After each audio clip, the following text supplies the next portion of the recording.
বাংলাদেশে কালচারালি অথবা রাষ্ট্রিক জায়গা থেকে ইসলাম যত দূরে এই জন্য আপনারা বাম পন্থাকে যত গালিগালাজ করেন, এজেন্সিকে যত গালিগালাজ করেন, এর 80% গালিগালাজ যাওয়া উচিত বাংলাদেশের কোট আনকোট ইসলাম প্রেমী মর্দে মুজাহিদদের কাছে। আমাকে নিয়ে এখন সব থেকে বড় ক্রাইসিস কার, মানে আমাদেরকে শাহবাগী পাড়ার এই জন্য ক্রাইসিস যে তারা বুঝতে পারতেছে যে আমরা সেই জিনিসটাকে ওভারকাম করতে পারি আর না পারি, অ্যাড্রেস করতে সফল হয়েছি, যেইটারে দিয়ে তারা এতদিন হেজিমনি তৈরি করে রাখছিল, যেইটারে দিয়ে তারা পাওয়ার পলিটিক্স শুধু না স্টেটের একটা প্যারালাল স্টেট হয়ে উঠছিল। এই জন্য শাহবাগের এখন বড় শত্রু শিবির না, শাহবাগের বড় শত্রু বিএনপিও না, শাহবাগের সব থেকে বড় শত্রু ইনকিলাব মঞ্চ। বাংলাদেশের সব থেকে বাজে কথা হলো 90% মুসলমানের দেশে এই 90% যে তাকে বোকা বানাই রাখে সে বোঝে না। আমি তো বলি এই 90% না হয়ে যদি 9% হতো তাইলে অন্তত মাইনরিটি হিসেবে আমরা কিছু সুযোগ সুবিধা পাইতাম। অল্প কিছু ইহুদি দুনিয়া পাড়ায় বেড়ায় আর মুসলমানরা আমরা শুধু মাইর খেয়ে চিল্লাই। স্কিল এটার কোনো অস্বীকার করতে পারবেন না। 1 লক্ষ এমনি মানুষের চেয়ে 100 মানুষ স্কিল, এটা আপনি টিকবেন না কোনোদিন। আমি চাই এই সমস্ত গালিগালাজের গুনাহগুলো আল্লাহ আমারে দিক, আমার ভাইদেরকে দিক, তার বিনিময়ে অন্তত শুধু মুসলিম পরিচয়ে যে ভাই বোনগুলো বিশ্ববিদ্যালয়ে, রাস্তায়, মহল্লায় দিনের পরে দিন নির্যাতিত, তাদের জুলুমের আসান হোক, তারা স্বাধীন নাগরিক হিসেবে বাঁচুক।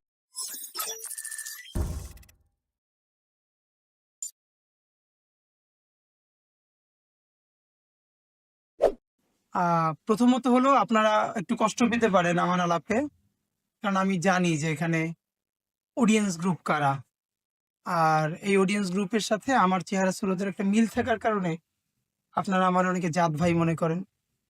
তো আমি আপনাদের কদ্দুর জাত ভাই এটাকে আমার একটু ক্লিয়ার করে নেওয়া দরকার। আশা করি এরপর আমি হয়তো আর মুসলিম মানুষ থেকে কোনো দাওয়াতও পাবো না, এরপরও বলতে আমার দ্বিধা নাই। হ্যাঁ, প্রথমত হলো যেমন আমার খুব ভালো লাগতো এখানে কিছু নারী পার্টিসিপেন্ট থাকা দরকার ছিল। এই আলোচনাগুলো শুধুই পুরুষদের জন্য না, যার অর্ধেক, যেই জনসংখ্যার অর্ধেক নারী, তাদেরকে বাদ দিয়া কদ্দুর কি করা যায় এটা কঠিন। এখন এইটি হলো মুসলিম মাইন্ডের পলিসি, সুতরাং আমি সাজেস্ট করার মতো কেউ না, কিন্তু আমার ভালো লাগা মন্দ লাগার মতো ন্যূনতম স্বাধীনতা তো আমার আছেই, তাই না? এটা আমি বলি। দ্বিতীয় ব্যাপার যেটা, সেটা হচ্ছে ধরেন 24-এর অভ্যুত্থান এবং বাংলাদেশের কালচারাল হেজিমনি, এই আলাপ করতে গেলে তো হেজিমনি কি, তারপরে কালচারাল হেজিমনি জিনিসটা কি, একটা কালচারাল হেজিমনি একটা নেশন বিল্ডিং এ, স্টেট বিল্ডিং এ কিভাবে ফাংশন করে, সেইটার স্পন্সরশিপ তৈরি হয় কিভাবে, স্টেক হোল্ডার কারা, এ তো বিরাট আলাপ, মানে দিনের পরে দিনের আলাপ। এই আলাপ বরং না করে আমি বরং ধরেন কিছু বিচ্ছিন্ন কথাবার্তা আপনাদের সাথে শেয়ার করি, এটা একদম পার্সোনাল লাইফের গল্প। আমি শেষের 2-3 মিনিটে চেষ্টা করব যে এই যে আমি বিচ্ছিন্নভাবে আপনার কিছু গল্প বললাম, এগুলোর একটা কোরিলেট করা যায় কিনা, কোরিলেশন টানা যায় কিনা, এটা চেষ্টা করব। সুতরাং আমার আলাপ আপনার খুব সিরিয়াসলি নেওয়ার দরকার নাই, জাস্ট চিল মুডে থাকেন সবাই। আগের আলাপের থেকে টেনে আসি, ধরেন আমরা কি চাই অথবা কিভাবে চাই, এটা মনে মনে ধরেন আপনারা অনেকে জানেন, আমরাও চাই। আমার জায়গাটা হলো খুব ক্লিয়ার, আমি খিলাফতের প্রশ্ন কোনো সময় তুলি না, আমি বাংলাদেশে ইসলামী শাসন দরকার আছে কি দরকার নাই, কবে দরকার আছে, এ নিয়ে আমার ইন্টারেস্ট নাই। আমার যেটা কোর ইন্টারেস্টের জায়গা সেটা হলো বাংলাদেশে ইসলাম থিওলজির বাইরেও অত্যন্ত গুরুত্বপূর্ণ একটা কালচারাল এলিমেন্ট। এর মানে এখানে নন মুসলিম বন্ধু বান্ধবরাও কথার আগে পরে ইনশাআল্লাহ বলে, এটা সে সওয়াবের আশায় বলে না। এখানে ক্রিকেটাররা সেঞ্চুরি করে সিজদা দেয়, এখন ক্রিকেট খেলে তারপরে সিজদা দিলে সওয়াব হবে কিনা, সিজদা দেওয়া যাবে কিনা, এই আলাপ যারা প্রশ্ন করে, নাইতুল্লাহ আব্বাসী সাহেব একজনের প্রশ্ন করলো এই সিজদা দেওয়া জায়েজ আছে কিনা, তার আগের প্রশ্ন ক্রিকেট খেলা জায়েজ কিনা, সে প্রশ্ন কিন্তু করে নাই। এর মানে ক্রিকেট খেলা দেখতে দেখতে সে হুজুরে জিজ্ঞেস করতেছে এই সিজদা কি জায়েজ, মানে সংকটের জায়গাটা বোঝার চেষ্টা করেন, সে কিন্তু ক্রিকেট খেলা দেখতেছে। তো এইরকম হাজারটা প্রশ্ন আছে। এরপরে আরো মজার প্রশ্ন আছে যে সে যেই দিকে সিজদা দেয় সেই দিকেও তো কিছু মানুষ দাঁড়িয়ে আছে, তাহলে তারা সিজদা দেওয়া হইল কিনা। তো আমার সাথে সাধারণত আমার সালাফি বন্ধুরা আমার যে কারণে পছন্দ করে না, ওটা আমি এনজয় করি। এটার একটা বড় কারণ হলো, খেয়াল করবেন আমার যারা ফেসবুকে টুকটাক ফলো করেন, আমি তো আর ফেসবুকে সেলিব্রিটি না, আমি বারবার বিভিন্ন ব্যাপারে খোদা শব্দটা খুব বলি, খোদা চাইলে আমরা এটা করবো এই করবো। তেমন কোনো কমেন্ট নাই আমার আমার বন্ধু বান্ধবরা এটা আমার জ্ঞান দেন না, ভালোবেসেই দেন। আমি বলছি যে আপনি আল্লাহ বলেন না কেন, আল্লাহ বললে সব আছে, খোদা তো ফার্সি শব্দ। আমার ভীষণ কষ্ট হয় যে এই মানুষগুলোর নিয়াতে আসলে কোনো ঘাপলা নাই, এদের মনটা ভীষণ ইসলামের জন্য কাঁদে। এই কাদার সাথে সাথে যদি তাদের কিছু স্কিল থাকতো, বোঝাপড়া তৈরি হইতো, তাহলে 90% মেজরিটি উইথ 9% পাওয়ার হওয়া লাগতো না। বাংলাদেশে ইসলামকে কালচারালি অথবা রাষ্ট্রিক জায়গা থেকে এই যতটা ইসলাম যত দূরে এই জন্য আপনারা বামপন্থাকে যত গালিগালাজ করেন, এজেন্সিকে যত গালিগালাজ করেন, এর 80% গালিগালাজ যাওয়া উচিত বাংলাদেশের কোট আনকোট ইসলাম প্রেমী মর্দে মুজাহিদদের কাছে। কারণ বাংলাদেশে এখন পর্যন্ত কালচারালি বলি, রাষ্ট্রিক জায়গা থেকে বলি, ইসলামকে একটু আগাইয়ে যদি সবাই মিলে নেয়, এর বড় ক্ষতি শাহবাগীরা যা করে তার চেয়ে অনেক বেশি করে এই না বোঝা এই মর্দে মুজাহিদরা। কেমনে করে? আমি শুধু আপনাকে দুই একটা ক্রাইসিসের কাছাকাছি সময় বলি, ভাই এর কথা ভুলে যাব। ভাই খুবই একটা গুরুত্বপূর্ণ ইনপুট দিয়ে গেছে, উনি আর বিস্তারিত আলাপ করে নাই, তা আমি এসে ধরতে পারলাম। সেটা হলো দেখেন, আহ গত 5 মাসে ইনকিলাব মঞ্চের উঠে আসা, এই উঠে অন্তত জুলাই পরবর্তীতে অনেকগুলো দোকান তো খোলা হয়েছে বাংলাদেশে, তাই না? তো ইনকিলাব মঞ্চ তো হুট করে উঠে আসে না, এটা যে উঠে আসলো এর ফ্রেমিং, আপনারা যে কেউ খেয়াল করেছেন কিনা যে ইনকিলাব মঞ্চের অন্তত গত 20টা প্রোগ্রামের নামকরণটা শুধু যারা খুব ভালো অবজার্ভ করে তারা আমাদেরকে এটা অনেক জিজ্ঞেস করেছে যে আপনাদের নেইমিং এর ব্যাপারগুলো। আমরা বলছি গণসিজদা ও দ্রোহের গান। তো একটা মজার ব্যাপার বলি, যে আলোচনাটা আমরা সবার আগে এনেছি, শাহবাগে আমরা স্বৈরাচার পতনের শুকরানা উপলক্ষে গণসিজদা ও দ্রোহের গান করলাম। তো মজার ব্যাপার হলো এইটাকে যারা যেমন ধরেন আমাকে নিয়ে এখন সব থেকে বড় ক্রাইসিস কার, মানে আমাদেরকে শাহবাগী পাড়ার। তো শাহবাগী পাড়ার এই জন্য ক্রাইসিস যে তারা বুঝতে পারতেছে যে আমরা সেই জিনিসটাকে ওভারকাম করতে পারি আর না পারি, অ্যাড্রেস করতে সফল হয়েছি, যেইটারে দিয়ে তারা এতদিন হেজিমনি তৈরি করে রাখছিল, যেইটারে দিয়ে তারা পাওয়ার পলিটিক্স শুধু না স্টেটের একটা প্যারালাল স্টেট হয়ে উঠছিল। ওই জিনিসটাকে আমরা ওভারকাম করতে পারি আর না পারি, রিয়েলি ওই জায়গাটাকে আমরা অ্যাড্রেস করতে পারছি তাদের পলিটিক্যাল জায়গাকে। এই জন্য শাহবাগের এখন বড় শত্রু শিবির না, শাহবাগের বড় শত্রু বিএনপিও না, শাহবাগের সব থেকে বড় শত্রু ইনকিলাব মঞ্চ। মানে আপনারা জিনিসটা বুঝতেছেন কিনা?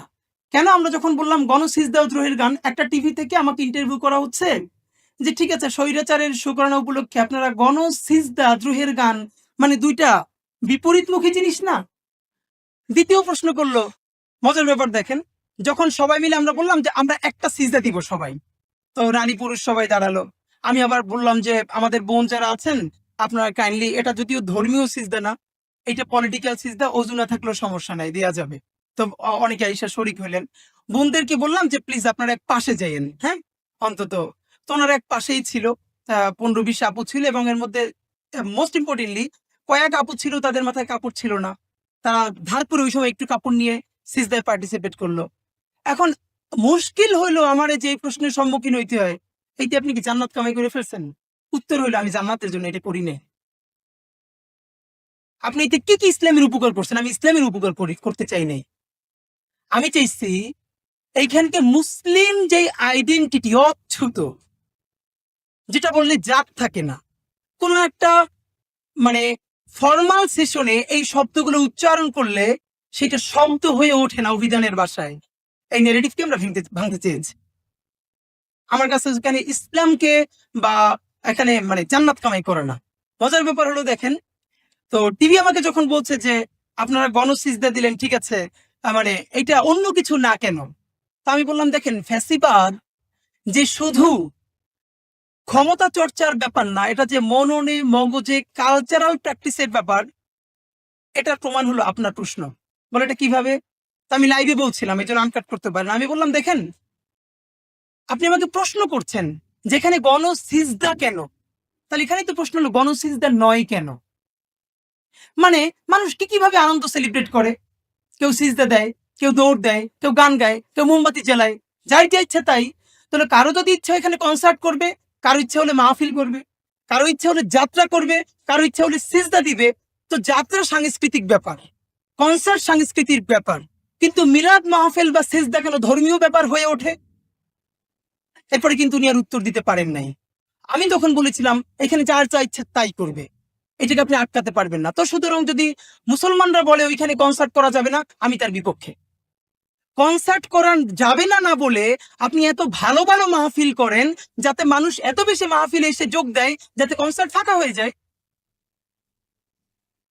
তিউনিসিয়ার ঘানসিকে যখন প্রশ্ন করা হলো ইসলামী বিপ্লব করলেন, এরপরে তো তিউনিসিয়ায় মদ বিক্রি হয়, তাহলে কেমন ইসলামী বিপ্লব করছেন? ফেসবুক যোদ্ধাদের মতো।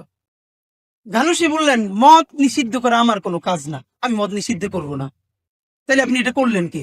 বললেন, তোমরা সবাই মদ খাওয়া বন্ধ করে দাও, তাইলে তো দোকান ফাঁকা হয়ে যাবে, আর কেউ মদ বেচবে না, অন্য ব্যবসা নিবে। আর আমি যদি জোর করে দোকান বন্ধ করি, তাহলে তো এটা ব্ল্যাকে বিক্রি করা শুরু হয়ে যাবে। দ্য ফ্যাক্ট ইজ যে আমি দেখেন, এখান থেকে এই যে আসার সময় দেখলাম, এইটা এক সপ্তাহ আগেও মনে হয় ছিল না, এই যে মেট্রোর পিলারে সত্যেন সেনের একটা বড় ছবি, আপনার খেয়াল করছেন কিনা? এখন আমরা কি করব? আসেন, কি কি করা যায়। সত্যেন সেনের এই ছবিটা, সে তো আউট অ্যান্ড আউট বিচ্ছিন্নবাদী। আরো কঠিন করে বললে, রনি ভাইয়ের মতো করে বললে সন্ত্রাসী। কিন্তু তাকে হিরো বানালো কারা? আমরা জানি কারা বানালো। এখন এই সত্যেন সেনের পিলারের পরে আরো 5টা পিলার আছে, পিলার 5টা ফাঁকা। আমরা যারা, মানে এই যারা ডানপন্থী, তারা করবে কি? গাইলাইতে গাইলাইতে যাবে যে ভালো হুজুর সে খারাপ কথা বলে গালি দিবে না, যে আমার মতো হুজুর সে গালি দিয়ে আবার পরে তওবা করবে। মুশকিল হইল, এই 5টা পিলারের মধ্যে একটা পিলারে সত্যেন সেন, বাকি 4টা পিলারে আপনি করতেছেন কি? আপনি কিছু করতে পারবেন না, কারণ এখানে আপনার 10টা প্রশ্ন আসবে। প্রথম আসবে, আপনি এখানে ছবি আঁকবেন, ছবি আঁকা জায়েজ? আচ্ছা, ছবি না আঁকি, কার্টুন আসেন, ফতোয়া নিয়ে আসেন, ফতোয়া কার্টুন কি জায়েজ? আচ্ছা, কার্টুনও বাদ দেই, ছবিও বাদ দেই, এমন কিছু লেটারিং। আচ্ছা, এই যে লেটারিং করে এই জিনিসটা আঁকছেন, তাতে ইসলামের কি উপকার হয়েছে? এই জিনিসটা তারা বোঝানো যায় না। আমার এমন কাজ যেইটা অন্তত বৃহত্তর মুসলিম মেজরিটির বিপক্ষে যায় না, ওইটাই এখানে ইসলামের খেদমত। আমার কাজ যদি অন্তত, মানে এগুলো বলবার কে কষ্ট কেন? দেখেন, আমরা গত 5 মাসে কাজ করতে গিয়ে কি কি ক্রাইসিসের মধ্যে পড়ছি, আপনাদের যদি এইটা দিয়ে কারোর মধ্যে, একজনের মধ্যে চেতনা তৈরি হয়, এটাই আমাদের জন্য আনন্দের। তার আগে বলি যে সপ্তাহখানিক আগে খুবই, মানে জাতিসংঘের একটা প্রোগ্রামে, সেখানে জাতিসংঘের কিছু ডেলিগেট এসেছেন বাইরে থেকে 5 জন। ওনারা সরকারের সাথে বসবেন। তো সরকারের সাথে বসবার আগে এই জুলাই বিপ্লবে যারা রাস্তায় থেকে অগ্রণী ভূমিকা পালন করেছেন, এমন 10 জন তরুণের সাথে ওনারা বসতে চেয়েছেন। তো আমিও সেখানে আমন্ত্রিত ছিলাম।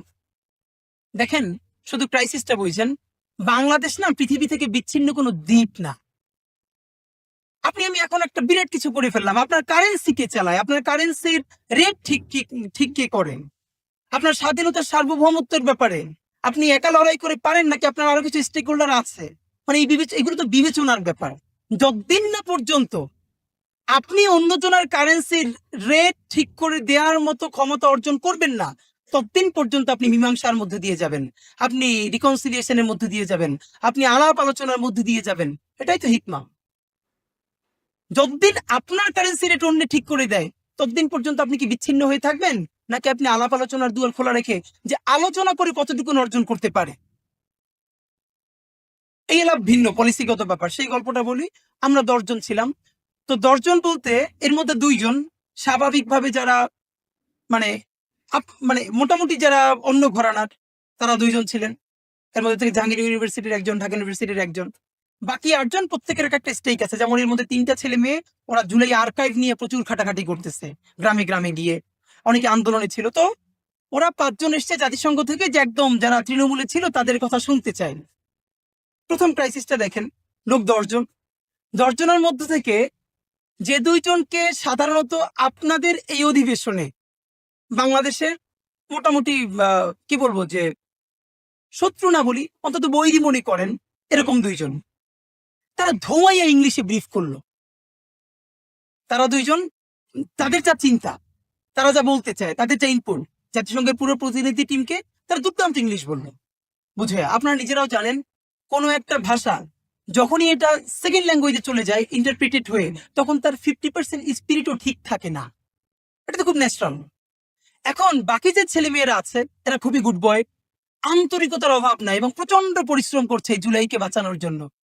কিন্তু প্রথম 2 মিনিট ইন্ট্রোডিউসটা করলো ইংলিশে।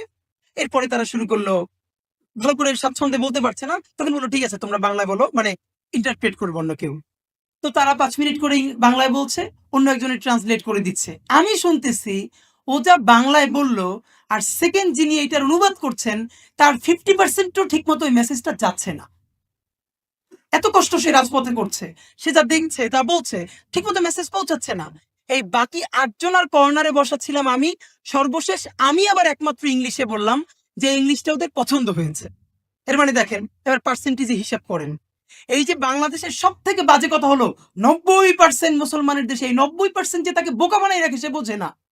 আমি তো বলি এই 90% না হয়ে সহ্য যদি 9% হতো তাইলে অন্তত মাইনরিটি হিসেবে আমরা কিছু সুযোগ সুবিধা পাইতাম।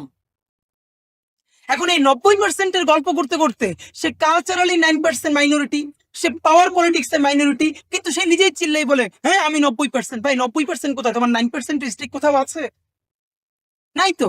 তো থাকার জন্য কি লাগবে? সেই স্কিল। খেয়াল করেন এই 8 জনের মধ্যে বাকি 2 জন যারা অন্য ঘরানার, তারা 2 জন আর 200 সমানই ভোট দিল ইংলিশে বলে। আর এই পাশের 8 জন, এই 8 জনের মধ্যে একজন বলল, বাকি কেউ বলতে পারলো না। এর মানে হলো স্কিল ইজ দ্য প্রবলেম। আমাদের অনেক ভাই বোন আমরা যখন প্রোগ্রাম করি এসে বলে ভাই লাগে জীবন দিয়ে দেব। এইটা যে কেউ হিপোক্রেসি করে বলে তা না, আসলে সে জীবন দিতে চায়। কিন্তু আল্লাহ তো আগে জীবন দিতে বলে নেই একবার। আল্লাহ বলছে আমওয়ালুকুম ওয়া আনফুসিকুম, আগে মাল দাও। মাল মানে কি? যার যেটা স্কিল আছে দাও। আমাদের সাথে যে সব বন্ধুরা মাদ্রাসায় পড়ে বা আরবিকে ডিপার্টমেন্টে পড়ে, তাদেরকে বললাম কি ভাই তোমার ইংলিশ টিংলিশ শেখা লাগবে না, এমন আরবি শেখো যেন তুমি কাতার এম্বাসিতে সৌদি এম্বাসিতে গিয়া দুর্দান্ত ফ্লুয়েন্টলি আরবি বলে এই জিনিসগুলো বুঝাই বলতে পারো। না, সে পারে না। আচ্ছা ঠিক আছে, একটা প্রেস রিলিজ যখন বাংলায় লেখি এটার আরবি করে দাও, মানে দুর্দান্ত, এটা যেন একটা মধ্যপ্রাচ্যের দেশে পত্রিকা ছাপানোর মতো হয়। সে পারে না। আচ্ছা তাহলে যারা ইংলিশে পড়ে সব বাদ দাও, এই যে আমরা প্রোগ্রামিং গুলো করি এগুলো সিএনএন আল জাজিরায় পৌঁছানোর মতো নিউজ করা দরকার, অন্তত ওই ভাষায় 2-1 জনের লেখো, কিচ্ছু লাগবে না, প্রেস রিলিজটা ইংলিশে করে দাও। সে পারে না। সব পদে তাহলে বাংলা একটা ব্যানার লিখতে গেলে 10টা বানান ভুল হয়। এই দেশের সকল মানুষ চায় প্রথম আলো বন্ধ হোক, আর এই বন্ধ হোক চাওয়ার কারণেই প্রথম আলো টিকে থাকবে আরো 100 বছর। কোনোদিন প্রথম আলো বন্ধ হোক বলে পারা যাবে না, অন্তত প্রথম আলোর এগেইনস্টে 10টা প্রথম আলো বানাইতে পারলে প্রথম আলো মানুষ কেনা বন্ধ করবে।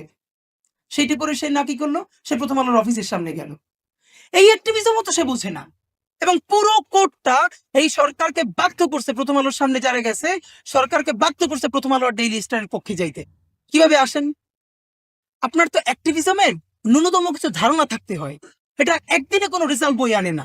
আপনি কোনটা প্রথমে করবেন, তারপরে কি করবেন, তারপরে কি করবেন, উচিত কি ছিল? গত 15 বছরে ডেইলি স্টার, প্রথম আলো যাদের বিরুদ্ধে স্টোরি তৈরি করে ন্যারেটিভ নির্মাণ করে করে করে করে তাদের জীবনটা জাহান্নাম বানাই ফেলছে সামাজিকভাবে, এমন মানুষ আছে না? তারা আগে 10 জন একত্রিত হবে, একত্রিত হয়ে এই যে এখানে অথবা প্রেস ক্লাবে সমস্ত রিপোর্ট গুলোকে, সেই ফিচার গুলোকে সামনে নিয়ে একটা প্রেস ব্রিফিং করবে, দিস ইজ দ্য ইন্ট্রো। আচ্ছা এরপরে হচ্ছে না, এরপরে তারা সকল ডকুমেন্টেশন নিয়ে প্রেস ইনস্টিটিউটে যাবে একদিন তাদের বিরুদ্ধে মামলা করার জন্য। মামলা হবে না কিন্তু তারা যাবে, আবার প্রেস মিট করবে। এরপরে তারা আদালতে যাবে যে আমাদের জীবন কিভাবে ধ্বংস করে দিছে, আমরা এর প্রতিকার চাই। এরপরও হবে না, এরপর বলবে আসেন প্রেস, আমরা ওখানে গেছি ওখানে গেছি ওখানে গেছি, কেউ সহায়তা করে না, এবার আসেন শাহবাগে দাঁড়াই। আপনি কারওয়ান বাজারে দাঁড়াবেন কেন? আচ্ছা গেছেন, ভালো কথা, কারওয়ান বাজারে দাঁড়াইতে আপনাকে ইন্টারন্যাশনালি জঙ্গি বানাইতেছে, আপনার একটা ইংলিশ প্ল্যাকার্ড নাই কেন ভাই? আপনি ডেইলি স্টারের সামনে দাঁড়াইছেন, কি বিপ্লবটা করছেন? ডেইলি স্টারের সাইনবোর্ডটা সরাইয়া দিয়ে দিচ্ছেন দিল্লি স্টার। তো এখন কি দিল্লি স্টারের সেই সাইনবোর্ড আছে? আপনার তো মাইরে তামা তামা বানাই ফেলছে, আপনি কোন ছাতাটা করতে পারেন নাই। আপনি করবেন কি? আপনার কেন সেখানে 20টা প্ল্যাকার্ড নাই ইংলিশ? বরং কি পোট্রে করলো, রাজশাহীতে প্রথম আলোর সাইনবোর্ড নিয়ে যাচ্ছে, এবং সাইনবোর্ডটা এমন একজন নিয়ে যাচ্ছে যাকে আইএস এর সাথে ট্যাগ করার মতো চেহারা আছে, আমেরিকান এম্বাসিতে পাঠালো, এবং সরকার বাধ্য হলো প্রথম আলোর পক্ষে এবং ডেইলি স্টারের পক্ষে শুধু অবস্থান নিতে না, সেখানে ফায়ার ওপেন করতে। বাট আপনাদের এটুকুন বুঝতে হবে এই সরকারটা ন্যূনতম আপনাদের সরকার, মানে আমাদের অভ্যুত্থানের ফলের সরকার। সে আমাদেরকে একনলেজ করুক না করুক, আমাদের সরকার না। তো এইটা যে ন্যূনতম আমাদের অভ্যুত্থানের ফলের সরকার, তার প্রথম প্রমাণ হলো আপনি আমি মানে যারা গেছে, আমি যাইনি, তারা তো প্রথম আলোর সামনে যাইতে পারছিলেন, আগে হইলে তো পারতেন না। তো এইটুকুন বুদ্ধি না তাই আপনি কি করলেন? আপনি সকল বল প্রথম আলোর মাঠে দিয়ে আসলেন। না পারলে আপনি চুপ করে বসে থাকবেন, আপনার এই কাজ করতে বলে কে? এই কথাগুলো বললে আমাদের ভাই ব্রাদাররা অফেন্ডেড হয়, মনে কষ্ট পায়। আপনাদেরকে কম বলি, আমার ঘরের লোকজনকে আরো বেশি বলি ভাই। অল্প কিছু ইহুদি দুনিয়া পাড়ায় বেড়ায়, আর মুসলমানরা আমরা শুধু মাইর খেয়ে চিল্লাই। স্কিল এটার কোনো অস্বীকার করতে পারবেন না। 1 লক্ষ এমনি মানুষের চেয়ে 100 মানুষ স্কিলড, এটা আপনি টিকবেনই না কোনোদিন। আচ্ছা এখানে এরকম 10টা লোক যে সিএনএন গিয়া দুর্দান্ত ভাষায় অথবা আল জাজিরায় সেই ইংলিশে ট্যাকেল করবে, অন্যদের জবান দিবে, আরবিতে দিবে, দুর্দান্ত বাংলা বলবে, এই ফ্রেমিং গুলো বোঝে, ফ্রেমিং ধরা বোঝে। তো আপনি মানে আপনি কার সাথে ফাইট করতেছেন? ফ্যাক্ট ইজ আমাদের বাংলাদেশের দেশপ্রেমিক মানুষেরা তাদের এনিমিকেই চেনে না। ভাই, মাঠে নামার প্রথম কাজ হলো শত্রু সম্বন্ধে সঠিক জ্ঞান জানা। আপনি তো আপনার শত্রুর স্টাডি করতে জানলেন না। আপনার শত্রু কে, তার পলিসি কি, সে কিভাবে এই পর্যন্ত আসলো। এবং এখন দুনিয়ার সমস্ত দায় গিয়ে পড়লো প্রথম আলোর উৎখাত করবে কে? আমাদের দেশপ্রেমিক ভাইয়েরা দায়িত্ব দিয়ে দিচ্ছে আমার দেশ। আমার দেশ আসছে, ফাটাই ফেলবে, ছাতা ফাটাবে, কিচ্ছু করতে পারবে না। এই দায়িত্ব আমার দেশের। আমার দেশকে প্রথম আলোর ফাটানোর দায়িত্ব নিচ্ছে। আপনি, আমি, আমরা আরো কেন 10টা প্রথম আলো বানাতে পারি না? এই যারা বলে আমার দেশ খুব ভালো, পরের দিনই খুলে দেখে কি আমার দেশে একটা চলচ্চিত্র পাতা বেগানা নারীর ছবি দিছে, বলে নাউজুবিল্লাহ বলে উল্টেই যায়। ক্রাইসিস। খেলাধুলা একই অবস্থা। আরো মজার ব্যাপার বলি, আমার দেশের একজন নারী উপস্থাপক, যিনি লিড নিউজ গুলো ইউটিউব এবং যেগুলো করলো, যে জঙ্গি নাটকগুলো নিয়ে বললো, তা আমি কমেন্ট গুলো খুব ইন্টারেস্টিং মজা নিয়ে পড়ি। সে প্রথমত দায়িত্ব নিছে প্রথম আলোর এই দেশ থেকে উৎখাত করবে আমার দেশ। আমার দেশ হলো ইসলাম ও মুসলমানের ধারক বাহক। একটু পরে দেখে কি একজন বেপর্দা নারী সেখানে ভিডিওতে কথা বলতেছে। এখন নিচে বলে না না না, নারীর রাখা ঠিক হয়নি। এই বেটা, অন্যজনের পলিসি নারী রাখবে না কি রাখবে সেটা আপনি বলে দিবেন? আপনি একজন, যেমন আমরা এখন প্ল্যান করতেছি, আমাদের সামর্থ্য নাই, থাকলে আমি যেটা করতাম, একটা টি শার্ট পরা মেয়ে সে আমাদের টক শো হোস্ট করবে আরবিতে। আর একটা একদম আমার মা আমার বোন যেভাবে চলে, একটা মেয়ে শুধু চোখ দুইটা খোলা, হাত মুজে পা মুজা, সে দুর্দান্ত এটার উত্তর দিবে ইংলিশে। আপনি ফ্রেমিং ভাঙেন যে বাংলাদেশের হুজুরেরা, এই বোরকা পরা মেয়েরা ইংলিশ জানে না, সুতরাং সে এটার হোস্ট করবে এমন একটা মেয়ে যার শুধু চোখ দুইটা দেখা যায়। আর আরবি শুধু হুজুরদের ভাষা না, এটা জাতিসংঘের 5টা ভাষার একটা ভাষা। সুতরাং টি শার্ট পরা মেয়েও সেই আরবি বলবে। আপনি ফ্রেমিং ভাঙেন না কেন? এই ভাঙার মতো যে বুস্টটুকুন দরকার, সেই বুস্ট শেখবার মতো ধৈর্য আমাদের নাই। সুতরাং আমার জন্য সব থেকে চ্যালেঞ্জিং, কিন্তু আল্লাহ আমার সেই সাহসটা দিছে, আমি যাদেরকে নিয়ে অ্যাক্টিভিজম করি এরা আমার ঘরের এবং আমার মানে ঘরের বলতে ধরেন আমি নিজে তো মাদ্রাসার ছাত্র। আমি আলিম পর্যন্ত বাংলাদেশের একটা বড় মাদ্রাসায় পড়েছি, ঝালমকাঠি এলএস কামিল মাদ্রাসা। আলিয়ার মধ্যে যারা ভালো মাদ্রাসা, মানে নামাজ কালাম করে ভালো আর কি, দরবারি মাদ্রাসা, শিবির করলে নাম কেটে দেয়, কারণ আলিয়া শুনলেই তো অনেকের গাছ হইলা যায়, যেগুলো কাফের ফাঁসে। সুতরাং এখানে হলো এমন আলিয়া যেখানে সকাল সন্ধ্যা জিকির হয়। আলিম পর্যন্ত আমি সেখানে পড়ছি। আমার নানা গোষ্ঠী সব হলো দেওবন্দের বড় আলেম, আমার নানা দেওবন্দের ফারে। আর আমার দাদা গোষ্ঠী হইলো সব সার্সিনা লাইনের, এর মানে হাইব্রিড। এবং আমার পুরো আমার জেনারেশনের মধ্যে আমি হইলাম সব থেকে আলট্রা মডার্ন, হ্যাঁ, যারা আপনারা গালিগালাজ করেন। কিন্তু আমার অ্যাক্টিভিজমে আমার এই বন্ধুদেরকে আমি কোনোদিন টার্গেট অডিয়েন্স মনে করি না এবং করিও না। কারণ এরা যদি আপনার টার্গেট অডিয়েন্স হয়, আপনি আপনার মাকসাদে পৌঁছাইতে পারবেন না। এই কথাটা আপনার অফেন্ডেড হয়েছেন তো? আসেন দু একটা ভালো কথা বলি। বাংলাদেশের আপামর আলেম সমাজের একটা ফাঁকে বলি, ইলিয়াস ভাই, সাংবাদিক ইলিয়াস ভাই কিছুদিন আগে, মনে হয় মাসখানেক আগে, যাদেরকে জেএমবি ট্যাগ দিয়ে অনেক নির্যাতন করা হলো তাদেরকে নিয়ে 2-3 ঘন্টার একটা সেশন করছিলেন।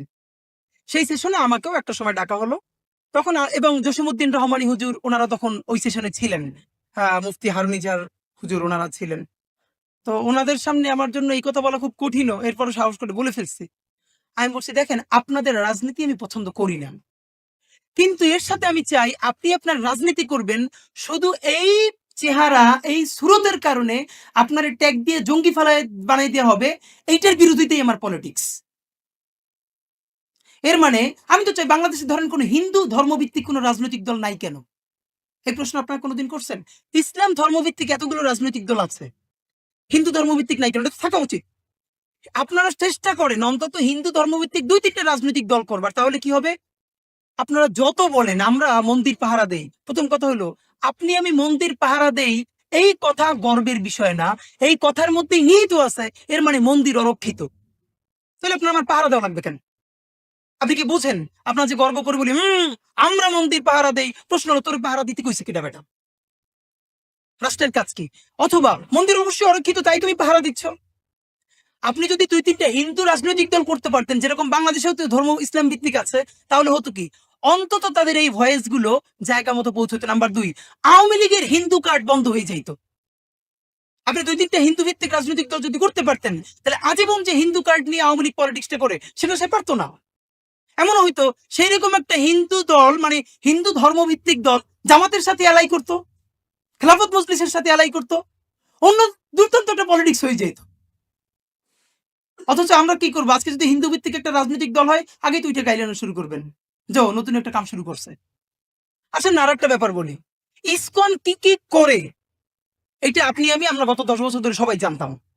সে বইমেলায় স্টল পায়, সব পায়, যাই কিছু করে। খেয়াল করেন ইসকন যা যা করে এতে আমাদের ব্যক্তি লাইফের কিন্তু কোনো ক্ষতি ছিল না ইনকিলাব মঞ্চের। কিন্তু আপনারা পারলে বলেন তো বুকের এরিয়া, ইসকনের সব থেকে বড় ভিকটিম তো বাংলাদেশের কওমি আলেমরা, একটা পর্যায়ে সালাফি আলেমরা, বিভিন্ন পর্যায়ের মানুষরা, মানে যারা মুসলিম রাইটস বা এইগুলো নিয়ে কথা বলতেছিল। ইনকিলাব মঞ্চের ইসকন নিয়ে প্রেস ব্রিফিং এর আগে ইসকন এইভাবে ফ্রেমিং এ আসছে, পারলে বলেন তো কেউ এটা করতে পারছে? এটা আমরা করেছি, কারণ আমরা ইসকনের বিরুদ্ধে কথা বলেছি আলেম হিসেবেও না, হুজুর হিসেবেও না। আমরা ফ্রেমিং করেছি ইসকন মুসলমানের কি কি ক্ষতি করে সেইটা না, আমরা বলেছি 1 নাম্বার ইসকনের অনুমতির জায়গা কোথায়। ওকে, যেই জায়গা থেকে সে অনুমতি পেয়েছে তাতে সে যে অ্যাক্টিভিজম করে তার আইন তাকে পারমিট করে কিনা, এরকম ধরে ধরে সংসদের আইন প্রিন্ট করে নিয়ে আসছে, ইসকনের প্রত্যেকটা ফিচার নিয়ে আসছে, এবং রাষ্ট্র বাধ্য হয়েছে তারপর এটা নিয়ে কথা বলবার, এবং সামনে এসছে।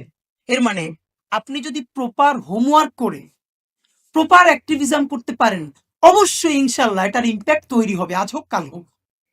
ফ্যাক্ট ইজ, এবং ধরেন আমি মানে এই যে বাইতুল মোকাররমে প্রতিদিন প্রত্যেক জুমার পর 5-10 হাজার মানুষের মিছিল হয়, কোনো জাতীয় দৈনিকে আসে না। অথচ বাম ঘরানার 10 জনের মিছিলও কেন আসে? প্রথম হইলো কারণ তাদের মিডিয়া আছে, এটা হলো একটা বাস্তবতা। দ্বিতীয় প্রশ্ন যেটা অ্যাড্রেস কেউ করে না, সেটা হলো ভাই একটা মিছিল, একটা ছোট সমাবেশ, নিউজ আইটেম হইতে কি কি জানা লাগে এটা কি বাংলাদেশের ডানপন্থীরা জানে? জিজ্ঞেস করলে কেউ বলতে পারবেন না এখানে যে পরের দিনের একটা প্রোগ্রাম মিডিয়া হাউসে পাঠাইতে হইলে কত ঘন্টা আগে পাঠাইতে হয়, তারা অ্যাসাইনমেন্ট দেয় কয় ঘন্টা আগে। বলবে কি কোনো নিউজ আসে নাই? ভাই পরের দিনের প্রোগ্রামের অ্যাসাইনমেন্ট প্রত্যেকটা মিডিয়া হাউস আগের দিন বিকেল 5টার মধ্যে শেষ করে। এটা ফোনে বললে হবে না, পুরো প্রোগ্রামের রাফ সুন্দর ভাষায় আপনাকে মেইল করতে হবে 5টার আগে। আপনার ফ্রেমিং সুন্দর হলে 1 দিন 2 দিন 3 দিন সে ওখানে আসবেই। প্রোগ্রাম লিখছেন 11টায়, সাংবাদিক আসছে 11টায়, প্রোগ্রাম শুরু করছেন 11:45, জীবনই আর আসবে না। আপনার 1টার প্রোগ্রাম 11টার প্রোগ্রাম 11টায় শুরু করতে হবে। এই বললাম সব থেকে ছোট ব্যাপার। আপনি যখন একটা প্রোগ্রাম করতেছেন, বিরাট মিছিল, সামনে একটা ব্যানার নাই, যেই মিছিলটায় যাদেরকে জঙ্গি বলে চালানো যায় এমন চেহারার লোক আছে, অথচ সামনে একটা ইংলিশ ব্যানার নাই। বিকজ আপনাকে কি পোর্ট্রে করবে আপনি জানেন না। আপনার সামনে ইংলিশ প্ল্যাকার্ড নাই কেন? আপনার ইংলিশ ব্যানার নাই কেন? নাই তো। এই যে নাই, এটা তো বাস্তবতা। আর এই না থাকার কারণে এখানে 90% মানুষ শুধু হাই হুতাশ করে উইথ 9% পাওয়ার, আর যারা 9% কম তাদের স্টেক 90%। এই যে ভাই বললো আমরা ব্র্যাকের বিরুদ্ধে বলি, আমরা প্রথম আলোর বিরুদ্ধে বলি, পারলে তাদের সাথে নেগোশিয়েট করবার কাছাকাছি সমান না এইরকম 10 জন লোক খুঁজে দেখান না। যখন ফ্যাসিবাদ পালালো, মানে ফ্যাসিবাদের আইকন পালালো, বাংলাদেশের প্রত্যেকটা বিশ্ববিদ্যালয়ে ভিসি, প্রভিসি, রেজিস্ট্রার, ট্রেজারার এইগুলো নিয়োগ হবে, তাতে কমপক্ষে 250 বেশি স্কিল লোক দরকার ছিল। মানে স্ক্যানার দিয়েও খুঁজে পাওয়া যাইতেছিল না। তো আপনি স্কিল রিপিট করবেন কি দিয়ে ভাই? তো চলেন আমার এই বকাঝকা চিল্লাপাল্লার মধ্য দিয়ে যদি আমার সাথে রাগ কইরাও এমন 10 জন মানুষ আজকে ওয়াদা নিতে পারেন, যা মাদ্রাসায় তো পড়ি, এমন আরবি শিখবো যে ফাটাই ফেলবো, শুধু কেতাবি আরবি না। আপনার আজকে যে মিছিল, আপনারে আমরা মাইক্রোফোন ধরবো, এই মিছিলের 3 মিনিটে ব্রিফ আপনি আরবিতে বলে দিবেন, যেটা আল জাজিরায় পাঠানো সম্ভব, সিএনএন এ পাঠানো সম্ভব, মধ্যপ্রাচ্যের ইগুলোতে, এম্বাসিগুলোতে পাঠানো সম্ভব। বাংলাটাই করেন না, দুর্দান্ত। মানে আমাদের কিছু ভাই টুকটাক ছবি তুলে আমাদের প্রোগ্রামের, ভাই জীবন দিয়ে দেবো লাগলে কিছু বলবেন, আপনারা থ্রেট করছে। আমি কিছু একটা কাম করো, জীবন দেওয়া কাম নাই, তুমি তো মোটামুটি ছবি তুলতে আগ্রহী, তবে একটা ফটোগ্রাফি কোর্সে ভর্তি করে দেই। না ভাই এটা পারবো না, মানে জীবন দিতে পারবে, ফটোগ্রাফি শিখতে পারবে না। আমাদের দরকার ভিডিওগ্রাফার। কই তোমার একটা কাজ করি, আমি 5,000 টাকা দিয়ে ভর্তি করি, আমাদের তো লোক নাই, দেখো না তুমি একটা কোর্স করো। তখন 10টা এক্সকিউজ, সে জীবন দিতে চায় কিন্তু সে ভিডিওগ্রাফি শিখবে না। ভাই যে ফটোগ্রাফি পারে সে বাংলাদেশের 10টা ফটোগ্রাফারের একটা ফটোগ্রাফার হবে ভাই। ভিডিওগ্রাফির মধ্যে 10টা ভিডিওগ্রাফারের একটা ভিডিও, মানে সে সব একটু একটু করবে, কোনোটার উস্তাদ হবে না। তা আপনি যার সাথে ফাইট দিতেছেন সে তো ওই লাইনের বাংলাদেশের 10 জনের একজন ওস্তাদ। এখন তো মাল্টিপল হওয়ার, মাল্টি ট্যালেন্টেড হওয়ার দিন নাই। এখন তো স্পেশালাইজেশনের যুগ। আপনি বাংলায় ফাটাই ফেলবেন, ইংলিশ, আরবি আরবি, যে ছবি তুলবে বাংলাদেশের সেরা ছবি, ভিডিওগ্রাফি। এইরকম 20টা লোক আমার দেন, আপনারা 1 বছর দেখেন আমরা কোথায় নিয়ে যাই ইনশাল্লাহ। কিন্তু লোক নাই। আপনারা অবাক হবেন আমি আপনাদেরকে বলি, যেমন এখানে এসে বলছি যাবেন এগুলো চোখে লাগে বেশি। এইটা এত বড়, ব্যানারটা তো ছোট হবে কেন? এই ব্যানারটা হবে মিনিমাম 12 ফিট বাই 4 ফিট। বলবেন এটা আপনারা ধরতে বলছে কি? কাজ করতে করতে গিয়ে চোখে লাগে। এখানে দাঁড়াই ছবি তুলছে না, ছবিটা সুন্দর আসবে না, পুরো জিনিসটা ফাঁকা। ওই যে সত্যেন ছেলের ছবিটা এসে দেখলাম, একটা সাথে ব্যাগ থাকে সবসময়। আমার সাথে জাবের আসছে, ওই ইনকিলাব মঞ্চের সদস্য সচিব। এই ব্যাগটার মধ্যে রশি, কেচি, ব্লেড, কস্টেপ, এগুলো সবসময় নিয়ে নিয়ে ঘুরি। কোন সময় ব্যানারের রশিটা খুলে যাবে এটা মাথায় রাখতে হয় মিছিলের মধ্যে। এখন পর্যন্ত আমার জন্য ক্রাইসিস কি জানেন? একটা ব্যানারের বানাম থেকে শুরু কইরা মিছিলের বক্তৃতা পর্যন্ত আমার দিতে হবে। আমাদের এখন আলহামদুলিল্লাহ কয়েকটা ভাই ব্রাদার উঠে আসছে। এরকম হয় নাকি ওয়ান ম্যান আর্মি? আমার 5 জন দায়িত্ব দেন যে ভাই এখন থেকে প্ল্যাকার্ড, ফেস্টুন এগুলো কিছু না, আপনার শুধু দেখাবো, আপনি প্রুফ দেখে দিবেন, দেন 5টা লোক। মিছিলের স্লোগান যেই ভুলে একজনকে দিতে দেই, একটা ছেলে যাবের ক্লান্ত হয়ে যায়, এরপরই যা দেয় সব ভুলভাল স্লোগান দেয়। পারলে বলেন, যত বলেন। এই যে লাল জুলাই গানটা আপনারা শুনছেন কিনা? যাক, মানে আপনারা শুনলে পরে অনেকে ভাই গানই তো ভুল, মানে আবার শুই না একই হইলো গান, তার মধ্যে আছে আবার গাইলে গাইলে। আমার নিয়ে প্রগতিশীলদের যেটা ক্রাইসিস, এটা হলো আমার হুজুর, শিবির, জামাতি, জঙ্গি কইও আগাইতে পারে না কেন? জুলাই নিয়ে এখন পর্যন্ত সেরা কাজটা ইনকিলাব মঞ্চ থেকে আমরা করছি, লাল জুলাই গান। এবং শাহবাগীরা দুনিয়ার যত অসভ্য ভাষায় গালিগালাজ করতে পারে তার থেকে অসভ্য গালিগালাজ আমরা করি। মানে বুঝতে পারছেন কিনা? আমি চাই এই সমস্ত গালিগালাজের গুণাগুলো আল্লাহ আমারই দিক, আমার ভাইদেরকে দিক। তার বিনিময়ে অন্তত শুধু মুসলিম পরিচয়ে যে ভাই বোনগুলো বিশ্ববিদ্যালয়ে, রাস্তায়, মহল্লায় দিনের পরে দিন নির্যাতিত, তাদের জুলুমের আসান হোক, তারা স্বাধীন নাগরিক হিসেবে বাঁচুক। তো আমি আপনাদের সাথে অনেক আজে বাজে কথা বললাম, সিরিয়াস আলাপ না নেন, ভাই ব্রাদার হিসেবে মাফ করবেন। সবাইকে ধন্যবাদ। আসসালামু আলাইকুম। ইনকিলাব জিন্দাবাদ।